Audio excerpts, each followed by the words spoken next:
Sup guys, it's Alex here, and welcome to another edition of the Bracketology update. I missed Tuesday's upload, not gonna lie, I apologize for that, but we are back here on Friday. It is January 19th, as you can see, and we got some stuff to talk about. But before we get into the video, I want to give a shout out to Mick Magic Zero. He was a part of Noti Gang. He commented down below in the last video, said, Noti Gang, if you want a shout out in the next video, make sure you are subscribed to the channel, have those post notifications turned on, like the video, and then comment down below Noti Gang for a chance at a shout out in the next video. But now we'll get back into the bracketology here. We are about 2 or 3 weeks into conference play now, and we have seen some pretty crazy games, pretty crazy results across all of the different leagues in the NCAA. Taking a look here at the bracket watch, we have the top overall seed of Purdue. First team out is New Mexico, and the last team in is Kansas State. Of course, freaking Kansas State. In a few videos ago, it was about a month ago at this point, I had a chance at an $800 parlay, but Kansas State couldn't beat Chicago State by, I think it was I needed 16 or something like that. And they go and beat Baylor this week in overtime. I was so annoyed. I was like, come on, which Kansas State team is going to show up when I need them the most? It seems like just whenever I bet against them, they win. Whenever I bet for them, they just can't get what I needed and stuff like that. But taking a look here in this kind of blurb too that Joe Lunardi put together, UConn is number 1 in the AP poll. I mean, last week it was absolutely crazy. I think there was, maybe 16 of the top 25 teams lost last week, and then almost like 10 of them were to unranked opponents. It was an absolutely crazy week, crazy weekend of college basketball. This week has been more tame, other than Memphis blowing a 20-point second half lead to South Florida, USF. But it's been pretty interesting to see UConn number 1 in the AP poll, not number 1 here in the bracketology, which is something that a lot of people don't really understand, or especially if you're kind of a casual fan. But if you're watching this video, you're probably not a casual college basketball fan. You know how this stuff works.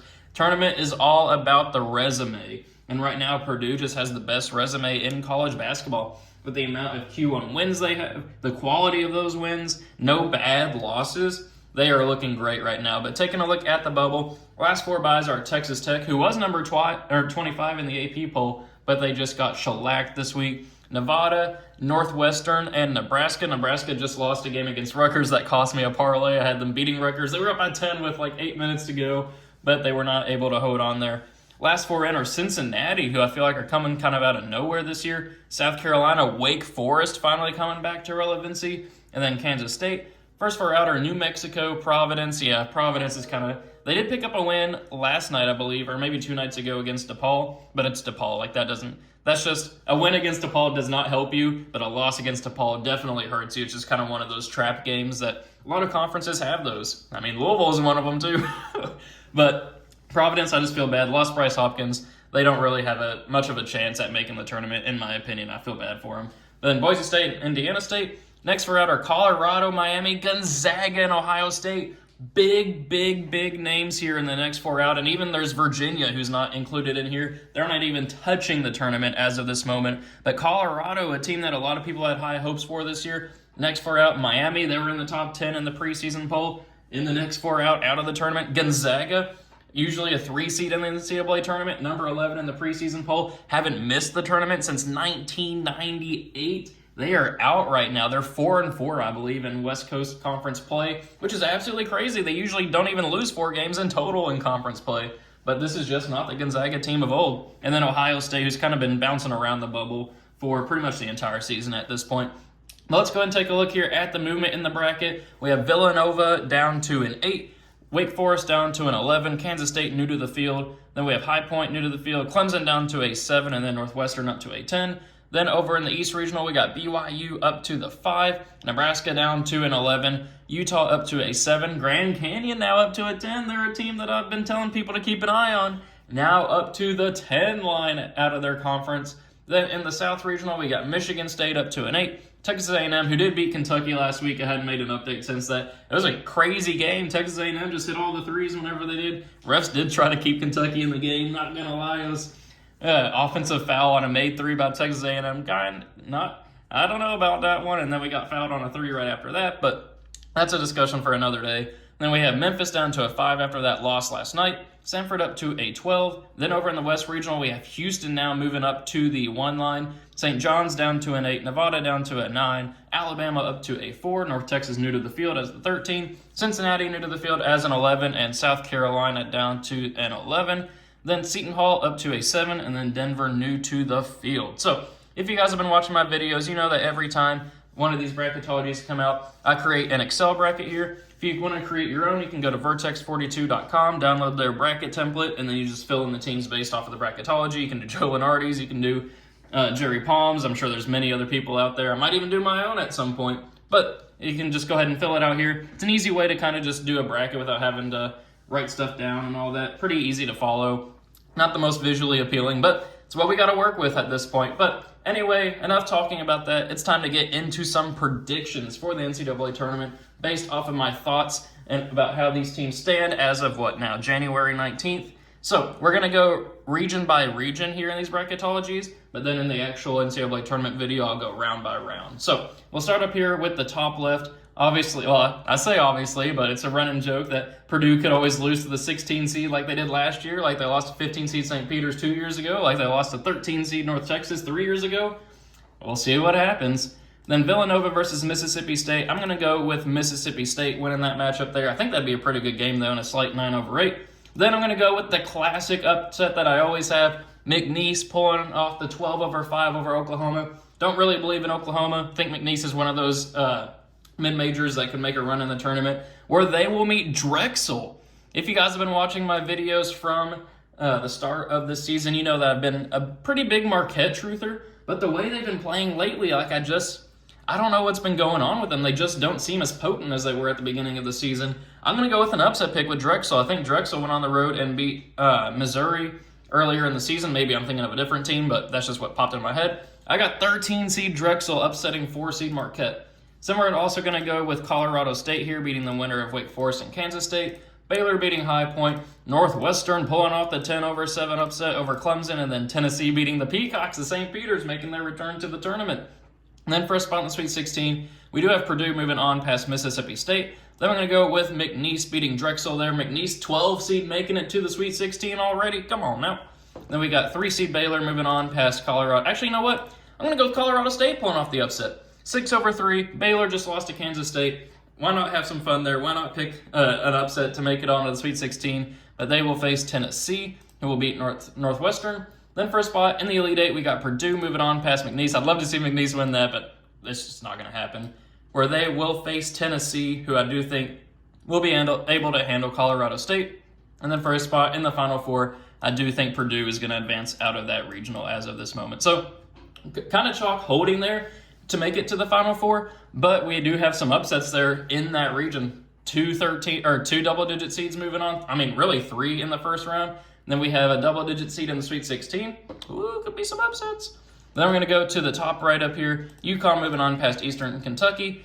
TCU beating Ole Miss. I think Ole Miss is maybe frauds. They just got shellacked by LSU and had a terrible, easy, non-conference schedule. I think they're frauds, to be honest. BYU beating Drake. Illinois beating Akron. Then we're going to go with Nebraska pulling off the upset over Florida Atlantic. They did just lose to Rutgers, but they're playing in a very tough conference. They'll be battle-tested by this point. They did beat Purdue earlier this season. I got them pulling off the 11/6 over Florida Atlantic, who they've kind of been a little testy over the last little bit. They are a little inconsistent, I would say. Probably not testy. Then Kentucky will beat Vermont. Utah, I do think, would beat Grand Canyon. I'd love to pick Grand Canyon to move on there, but I got Utah winning that one. And then North Carolina will beat Troy. Then for a spot in Sweet 16, we got UConn moving on past Purdue. Then we're going to go with Illinois moving on past BYU. Kentucky advancing on past Nebraska. And then North Carolina moving on past Utah. So we do have kind of some chalk here advancing on to the Sweet 16. Then for a spot in the Elite Eight, we got the Huskies of UConn moving on past Illinois. Then we're going to go with Kentucky beating North Carolina in the Battle of the Blue Bloods there. It was a rematch of the earlier game. I cannot pick Kentucky for some reason. Here we go. There we go. 3/2 upset.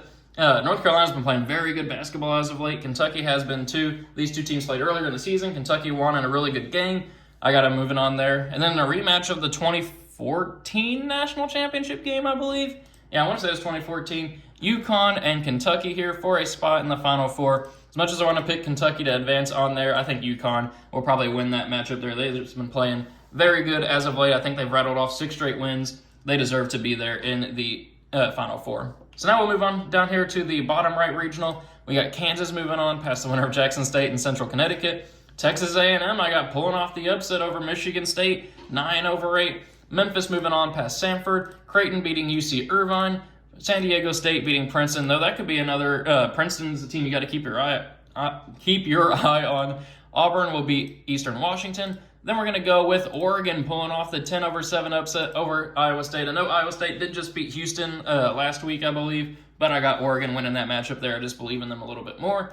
Then we got Wisconsin moving on past Sam Houston State. Then for a spot in the Sweet 16, we got Kansas moving on past Texas A&M. Creighton advancing on past Memphis. Then Auburn advancing on past San Diego State. And then Wisconsin to the Sweet 16 past Oregon. So now we have our Final Four teams in this bottom right regional. First spot in the Elite Eight, I'm going with an upset pick here. I'm going to go with Creighton. Moving on and beating Kansas there in a 4-1 upset. Kansas, I think, will be able, or they've just been kind of inconsistent too by Kansas standards, I should say. They just lost to UCF. Been struggling to beat opponents that they should just destroy over the course of the season. Why not have Creighton pull off the upset there? They got the size and Ryan Kalkbrenner to hang with Hunter Dickinson.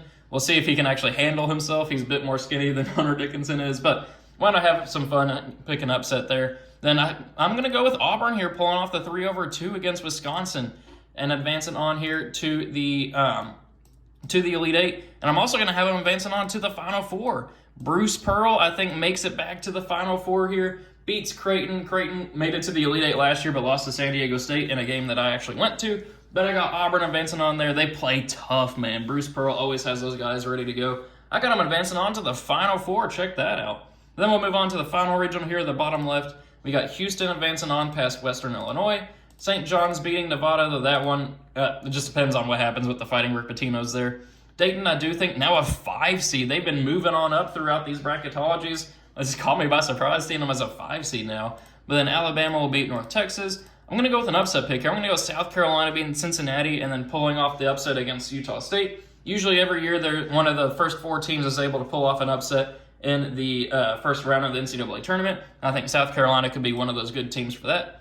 We're going to go with Duke here beating Oakland, Seton Hall beating Texas Tech, and then Arizona beating Denver. So then for a spot in the Sweet 16, we got Houston moving on past St. John's, Alabama, the Fighting Nate Oats, moving on past Dayton. Then we got the Dukies advancing on past South Carolina, and then we're going to go with Arizona advancing on past Seton Hall. So now for a spot in the Elite Eight, Houston versus Alabama, I got Nate Oats moving on here, another 4-1 upset. I just don't believe really in Houston this year. I know they've been up at the top throughout the season. Didn't really play anybody in conference play, and now in the Big 12, I think they were the ones that just destroyed Texas Tech, but they've also lost a couple of surprising games. Maybe it's just getting acclimated to conference play, but I just don't fully believe in Houston as a national title contender this year for some reason, but maybe I'll get proven wrong here over the next couple of weeks. Then we're going to go with Duke advancing on past Arizona. Arizona is a team that can be hot and cold at times, beat anybody in the nation, but also lose surprising games like the Stanford game, that sort of thing. But then Alabama and Duke here for a spot in the Final Four. I am going to go with Duke again. I mean, they've been turning it on lately. They fell down to I want to say a 6 or 7 seed at one point in November or December, but they've been improving a lot lately. They deserve to be in the Final Four at this point, I think. So in the Final Four, we have 2 1 seeds and then 2 3 seeds. So a little bit of chalk, but also not having 1 or 2 seeds, just all over the board there. But anyway, for a spot in the national championship game, I got Purdue advancing on past Duke, but they will face Auburn. I think Auburn can make it to the national championship game there. I think this is the first time ever that I've maybe picked Auburn to make it to the national championship game. Maybe there was the one year where I want to say they were a 1 seed or something like that, maybe recently. But I got them advancing on to the national championship game here. So Purdue versus Auburn, fun national championship game. That would be a physical game to watch. Matt Painter, Bruce Pearl, 2 legendary college basketball coaches for the national championship. I do have to pick Purdue winning it as of this moment, just the way it shakes out. I know it's chalk. I know it's the number 1 overall seed, but I just think that they're the best team in college basketball at this point. They deserve to be the #1 overall seed. We'll see if they can break their recent run of NCAA tournament heartbreak and actually win the national championship game this year with Zach Edey, likely back-to-back National Player of the Year. So, thank you guys for watching. Really hope you enjoyed it. Be sure to leave your thoughts about my predictions in the comment section below. Let me know your own predictions based off of this bracketology and just thoughts in general. Make sure you comment down Noti Gang if you want a shout out in the next video, and I will see you all later.